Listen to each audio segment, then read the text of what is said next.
Ian Hudson, SNP MEP, the reform of the Common Fisheries Policy has been voted through here in Strasbourg. One of the big headlines has been about ending discards. What difference is that going to make in Scotland? Well, nobody likes discarding perfectly healthy fish over the side, and I made the point in my speech here in the debate that it is CFP regulation to a large extent that has been causing directly much of the discarding that's going on. So what I think we need to do now is to work hard, and it's for member states to take this up, work hard towards enabling and encouraging and financing even more of the seal activity that's required so that unwanted catches can be avoided and we reduce fish mortality, not just move the problem onto land. And how achievable is that going to be? We're talking about some very tight deadlines. I think pelagic stocks, mackerel, herring, so forth. By January 2015, there's expected to be a discards ban for those stocks, other stocks a year later. Some of these fish are in mixed fisheries, they call them in the technical terms. How achievable is it going to be to meet these deadlines?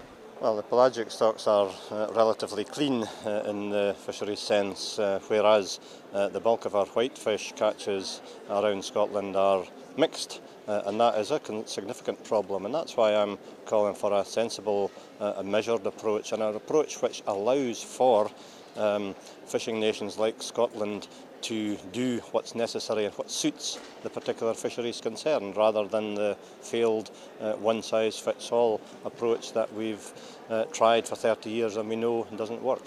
And I think what you're hinting at is what's been called the regionalisation of fisheries policies, that some decision making should be devolved from the European Union back to the UK and ultimately Scotland. In practice though, what's that going to mean for fishermen in Scotland?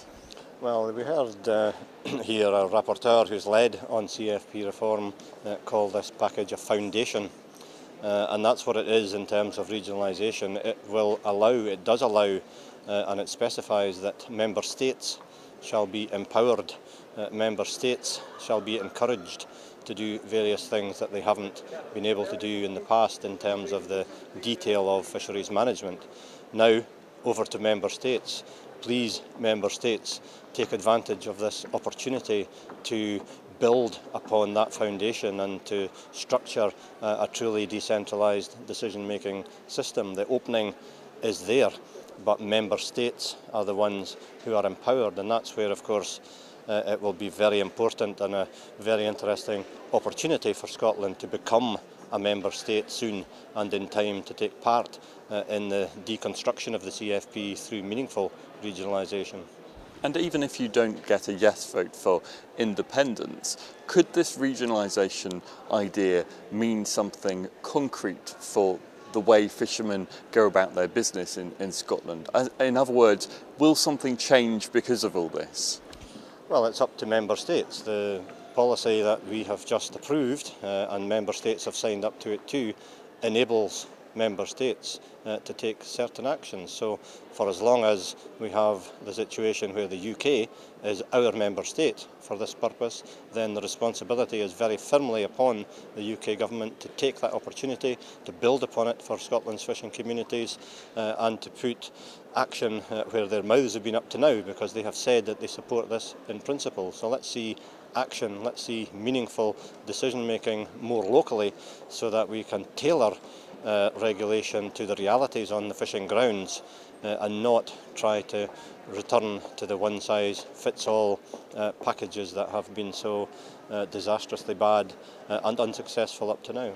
I mean, next week we're going to hear from Fisheries Minister when they negotiate quotas.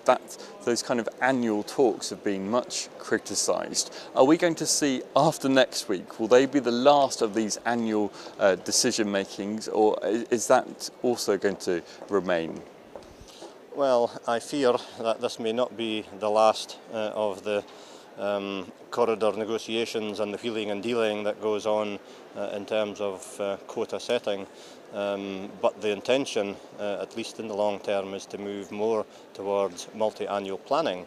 But we've had some problems in the recent past about how exactly that process would work in terms of who decides what amongst the EU decision-making bodies, for example. So again, an opportunity there, again a challenge there. Let's make meaningful moves towards multi-annual planning, because it's simply ridiculous that a business, and a fishing boat is a business, does not know what its business opportunities are going to be for next year until about 2 weeks before the start of the year. It is complete nonsense, but for the moment that's still happening, and it remains to be seen how quickly and when we might move to something more sensible.